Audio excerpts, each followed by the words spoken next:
جہاں کے لوگ پریشانیوں میں ڈوبے ہوئے رہتے ہوں، جہاں کے لوگ بیماریوں میں ڈوبے ہوئے رہتے ہوں، جہاں کے لوگ بیماریوں سے پریشان رہتے ہوں، پہلے کوئی یثرب جانا نہیں چاہتا تھا کہ وہاں جائیں گے تو بیمار پڑ جائیں گے، وہاں جائیں گے تو بیماریاں گھیر لیں گی، وہاں جائیں گے تو آفتوں میں پڑ جائیں گے، یعنی یثرب کوئی جانا نہیں چاہتا تھا۔ یثرب میں ہر فرد پریشان تھا، یثرب کے لوگ پریشان حال رہا کرتے تھے، لیکن اسی یثرب میں جب میرے آقا علیہ الصلوۃ والتسلیم کا قدم پڑا تو مصطفیٰ کے قدم ناز کی برکت سے اللہ نے یثرب کو مدینہ بنا دیا ہے، دارالشفا بنا دیا ہے۔ اب کائنات کے جس مریض کو کہیں سے شفا نہ ملے، مدینے کی مٹی لا کے دے دو، صحتیاب ہو جائے گا۔ اس لیے کہ وہ مٹی کوئی عام مٹی نہیں ہے، اس مٹی سے ان کا قدم لگا ہے جن کے حوالے سے اعلیٰ حضرت فرماتے ہیں جن کے طلبوں کا دھوبر ہو آب حیات ہے وہ جان مسیحا۔ نعرہ تکبیر، نعرہ رسالت، حضرت علامہ صدام حسین صاحب جامی، نعرہ تکبیر، نعرہ رسالت۔ بھائی کیا کہنے ہیں؟ آقا سے جی بھر کے پیار کریں، ٹائم نہ دیکھیں کہ اس وقت کریں اس وقت نہیں، جب جب موقع ملے حضور پہ درود پڑھ لیا کریں، حضور کی مجلس میں جب بیٹھیں تو اپنے فیروز بختی پہ ناز کریں اور رب کی بارگاہ میں یہ پکار کر کہا کریں، میرے مالک کائنات میں جتنے چرند و پرند ہیں، میرے مالک اگر تو چاہتا تو اپنے محبوب کا ذکر ان چرند و پرندوں سے کرا لیتا۔ میرے مالک یہ تیرا شکر و احسان ہے کہ ایک رات اپنے محبوب کے ذکر کے لیے ہم گناہگاروں کو چن لیا، ورنہ تو چاہتا تو اپنے محبوب کا ذکر پتھروں سے بھی کرا لیتا، کنکروں سے بھی کرا لیتا۔ یہ اللہ کا فضل و احسان ہے ہم سبوں پر کہ اپنے محبوب کے ذکر کے لیے ہم سبوں کو چن لیا ہے۔ میرے ملت کے نوجوانوں اب توجہ کے ساتھ سنیں، میں کچھ پیغام دینا چاہتا ہوں۔ ہم کن سے پیار کرنے والے ہیں؟ ہمارے محبوب کون ہیں؟ کائنات میں آپ نے، اس دنیا میں آپ نے دیکھا ہوگا یہ کائنات کا نظام ہے کہ ہر کوئی کسی نہ کسی سے پیار کرتا ہے، ہر کوئی کیا بات ہے بھائی؟ آپ نے دیکھا ہوگا کہ لوگ کسی نہ کسی سے محبت کرتے ہیں۔ توجہ کے ساتھ سنیے، آپ نے دیکھا ہوگا ایسے ایسے عاشقوں کو جو اپنے محبوب کی دیوانگی میں پاگل کرتا ہے، اب جس چیز کی ضرورت محسوس کر رہے ہیں لا کے دیا جائے۔ توجہ کے ساتھ سنیں، میں پیغام دینا چاہتا ہوں، ایک بار مچل کے کہہ لیجیے نا سبحان اللہ، سبحان اللہ۔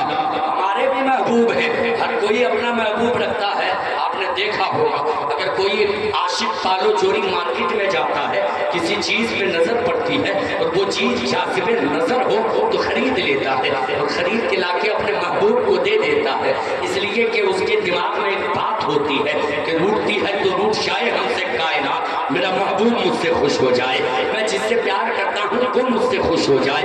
آپ نے دیکھا ہوگا جب کوئی عاشق کہیں کا سفر کرتا ہے اور راستے میں کوئی ایسی چیز مل گئی جو اچھی چیز ہو اور محبوب کی پسندیدہ شے ہو تو اسے خرید لیتا ہے اور اپنے محبوب کو لا کے دے دیتا ہے کہ میرا محبوب مجھ سے خوش ہو جائے۔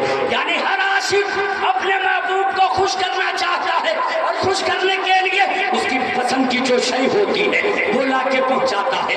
ہمارے بھی محبوب ہیں، آپ کے بھی محبوب ہیں، ہمارے اور آپ کے محبوب جو ہے وہ کوئی عام نہیں، وہ محبوب دو عالم ہے، وہ رب کے بھی محبوب ہیں۔ اپنا معیار زمانے سے جدا رکھتے ہیں، ہم تو محبوب بھی محبوب خدا رکھتے ہیں۔ اب دنیا والے اپنے محبوبوں کو خوش کرنے کے لیے ان کی پسند کی چیز لے جا کے پہنچاتے ہیں، ہمیں بھی اپنے محبوب کو خوش کرنا ہے۔ ہمارے محبوب وہ ہے جو رب کے محبوب ہیں، ہمارے محبوب وہ ہے جو دو عالم کے محبوب ہیں، ہمارے محبوب وہ ہے جو محبوب کائنات ہیں، تو ہمیں بھی اپنے محبوب کو خوش کرنا ہے، ہمیں بھی محبوب دو عالم کو خوش کرنا ہے، ہمیں بھی اپنے رب کے محبوب کو خوش کرنا ہے۔ تو ہم اپنے محبوب کو کیسے خوش کریں؟ کون سی شے پہنچائیں کہ ہمارے محبوب خوش ہو جائیں؟ تو نبی فرماتے ہیں قرۃ عینی فی الصلاۃ، نماز میں میری آنکھوں کی ٹھنڈک ہے۔ اے مسلمانوں، اگر محبوب کو خوش کرنا چاہتے ہو جمع سن پکارے حی علی الصلاۃ، حی علی الصلاۃ، تمام کاموں کو بالائے طاق رکھ کر مسجد میں چلا جانا، سر سجود ہو جانا، ایک رب کے آگے سر جھکا دینا، زبان پر رب کی تسبیح ہوگی، ایک رب کے آگے سر جھکا ہوا ہوگا۔ خدا کی قسم ادھر کی نماز بھی ہوتی جائے گی، ادھر مصطفیٰ کی آنکھوں کو ٹھنڈک بھی पहुंच की जाती है। इसलिए हमें अपने महबूब को खुश करना है तो कैसे? दुरूद पढ़ पढ़ के खुश करना है, नमाज़ें पढ़ पढ़ के मुस्तफ़ा की आंखों को हमें ठंडक पहुंचाती है। मुस्तफ़ा जान रहमत सल्लल्लाहु अलैहि वसल्लम का जो दीन है, दीन इस्लाम, आज लोग बड़ी आसानी से कहते हैं, बड़ी आसानी से लोग कहते हैं इस्लाम खतरे में है, इस्लाम खतरे में है। मेरे मिल्लत के नौजवानों, ये जुमला क्रिएट किया गया है। इस्लाम को खतरा न कल था, इस्लाम को खतरा न आज है, न क़यामत तक के इस्लाम खतरे में रहेगा। 40 की तादाद में जब मुसलमान थे जब भी इस्लाम खतरे में नहीं था, 313 की तादाद में जब इस्लाम वाले थे जब भी इस्लाम खतरे में नहीं था, 1400 की तादाद में जब मुसलमान थे जब भी इस्लाम खतरे में नहीं था। बगदाद की सरजमीन पर हिलातुल खान की फौज ने, बगदाद की सरजमीन पर फितने तातार ने कौन कौन जुल्म नहीं तोड़ा, दरियाए दजला की तारीख पढ़कर देखें। और स्टेज से खुसूसी तवज्जो का तालिब, दरियाए दजला में 1-2 दिन तक नहीं, 15 दिनों तक मुसलमानों का खून बहता रहा। पानी की जगह पे दरियाए दजला में मुसलमानों का खून बह रहा था। तब लोगों ने समझ लिया था अब हमने इस्लाम पे काबू पा लिया है, अब हमने इस्लाम को मिटाने के करीब पहुंचा दिया है, अब हम इस्लाम को मिटाने के करीब हो गए हैं, अब हमने इस्लाम को दबोच दिया है, अब हमने इस्लाम को मरोड़ दिया है, अब इस्लाम दोबारा नहीं उठ पाएगा, अब इस्लाम कायनात में नहीं छा पाएगा। लेकिन मेरे मिल्लत के नौजवानों, फिर उन्हीं आंखों ने देखा, कुछ ही जमाने गुजरे थे, सल्जूक सल्तनत का कयाम देखा, खिलाफत उस्मानिया का कयाम देखा, तब दुश्मनाने इस्लाम ने क्या जान लिया था, इस्लाम को हम मुसलमानों का कत्ल करके इस्लाम को मिटा नहीं सकते हैं, इस्लाम को मिटा नहीं सकते हैं, इस्लाम को खत्म नहीं कर सकते हैं। हम मुसलमानों पे जुल्म करके इस्लाम को मिटा नहीं सकते, और यकीनन मुसलमानों पे जुल्म तो लोग कर सकते हैं, इस्लाम को नहीं मिटा सकते। इसलिए कि इस्लाम मिटने नहीं आया है, इस्लाम तो बातिलों को मिटाने आया है। नारे तकबीर, नारे रिसालत, मजहबे इस्लाम, नारे तकबीर, नारे रिसालत। क्या कहना है हज़रत? बहुत अच्छे। जाअल हक़ व ज़हक़ल बातिल इन्नल बातिल कान ज़हूक़ा। महबूब आप फरमा दीजिए हक आ गया, बातिल मिट गया, बेशक बातिल को मिटना ही था। तो इस्लाम हक है, मिटने नहीं आया, बातिलों को मिटाने आया है। इस्लाम न कल मिटा था, न आज मिटा है, न क़यामत तक मिटेगा इंशाअल्लाह। लेकिन हाँ, हमने अगर तारीख़ इस्लाम को भुला दिया, हमने अगर कानून इस्लाम को भुला दिया, हमने अगर दस्तूर इस्लाम को भुला दिया, तो हमें मिटने से कोई रोक नहीं सकता है। इसलिए इस्लाम तो नहीं मिटेगा। अगर अपने वजूद को मिटने से बचाना चाहते हो तो माल चाहे जितना चाहो कमा लो, उससे वजूद नहीं बचा पाओगे। वजूद को बचाना चाहते हो तो मुस्तफा के तरीके को अपनाना होगा।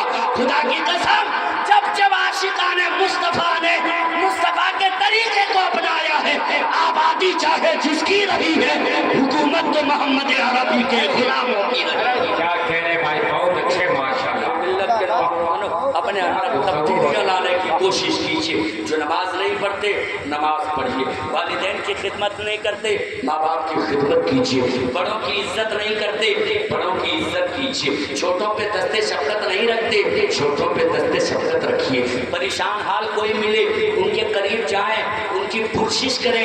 इसलिए कि हमारा मजहब ये हमें पैगाम देता है, हमारा मजहब ये हमें सिखाता है। जब कोई नेकबख्त लड़का वालिदैन की खिदमत करेगा, बाप को जन्नत का दरवाजा समझेगा, माँ के कदमों के नीचे जन्नत समझेगा, मुस्तफ़ा के फरामीन पे अमल करेगा, 5 वक्त नमाजों की पाबंदी करेगा, मुस्तफ़ा जाने रहमत सल्लल्लाहु अलैहि वसल्लम ने जो उसूल दिया है उसके मुताबिक जिंदगी गुजारेगा, बड़ों की इज्जत करेगा, छोटों पे दस्ते शफ़क़त रखेगा, बिला तफरीक मजहब के बड़ों की इज्जत करेगा, छोटों पे दस्ते शफ़क़त रखेगा, परेशान हालों की परेशानियों में काम आएगा, बीमारों के यहाँ जाएगा, उसकी कोशिश करेगा, हाल चाल जानेगा। तो मेरे मिल्लत के नौजवानों, वो जवान में इतनी खूबसूरतियां समा जाएंगी कि वो जब गलियों से गुजरेगा, वो देखने वाला किसी भी मजहब से ताल्लुक रखे, देख के ये गाने पे मजबूर हो जाएगा कि जब मुसलमान इतना अच्छा है तो ये जिस मजहब को फॉलो करते हैं वो मजहब इस्लाम कितना अच्छा है। माशाल्लाह, क्या बात है भाई।